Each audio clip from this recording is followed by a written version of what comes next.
আসসালামু আলাইকুম ওয়া রাহমাতুল্লাহি ওয়া বারাকাতুহু। বাংলাদেশ জামাত ইসলামী আজকে গোমস্তাপুর উপজেলা এবং রহনপুর পৌরসভা শাখার উদ্যোগে বিজয় র্যালি উত্তর সমাবেশের সংগ্রামী সভাপতি প্রাণপ্রিয় রহনপুরবাসী, আসসালামু আলাইকুম ওয়া রাহমাতুল্লাহি ওয়া বারাকাতুহু। প্রিয় ভাইয়ের আমার, আজকের র্যালিতে হাজার হাজার মানুষের স্বতঃস্ফূর্ত উপস্থিতি প্রমাণ করে আগামীর বাংলাদেশ হবে কোরআনের বাংলাদেশ। আগামীর বাংলাদেশ ইসলামের বাংলাদেশ। আগামীর বাংলাদেশ আওয়ামী মুক্ত বাংলাদেশ। আগামীর বাংলাদেশ ফ্যাসিস্ট এবং জালিম মুক্ত বাংলাদেশ হবে। প্রিয় ভাইয়ের আমার, ৭১ সালে পাকিস্তানি হানাদারদের কবল থেকে বাংলাদেশকে মুক্ত করতে এদেশের তৌহিদ জনতা প্রাণ দিয়েছিল, কিন্তু দুর্ভাগ্যজনকভাবে পাকিস্তানি হানাদার বাহিনীর কবল থেকে দেশ মুক্ত হলেও ভারতীয় হানাদারদের দখলে পড়ে যায় এই দেশ।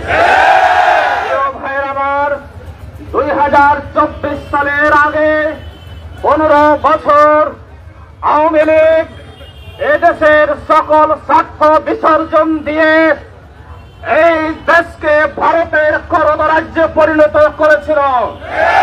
2024 সালের ছাত্র জনতার ঐক্যবদ্ধ আন্দোলনের মাধ্যমে হাজারো রক্তের বিনিময়ে, হাজারো জীবনদানের বিনিময়ে আবার আমরা একটা ফ্যাসিস্ট মুক্ত বাংলাদেশ পেয়েছি।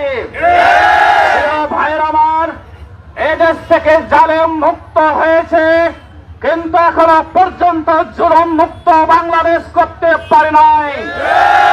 বাংলাদেশের প্রত্যেকটি রন্ধ্রে রন্ধ্রে এখনো পর্যন্ত আওয়ামী লীগের দোসররা বসে বসে ষড়যন্ত্র করছে।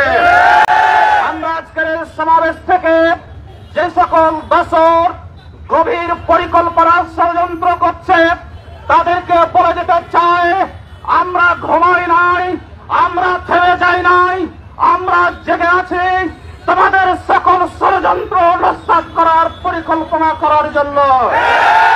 আমরা আমাদের জীবন দিয়ে হলেও আমাদের এই প্রিয় মাতৃভূমিতে আর কোন ফ্যাসিস্টকে দেশের ক্ষমতা আসতে দিতে চাই না।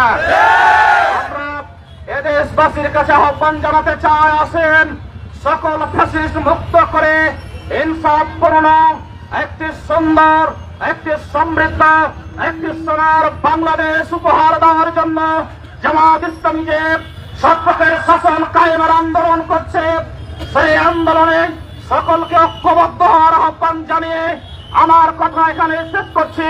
খোদা হাফেজ। বাংলাদেশ জিন্দাবাদ। বাংলাদেশ জামাত ইসলামী জিন্দাবাদ। সকলকে ধন্যবাদ। আসসালামু আলাইকুম ওয়া রাহমাতুল্লাহি ওয়া বারাকাতুহু।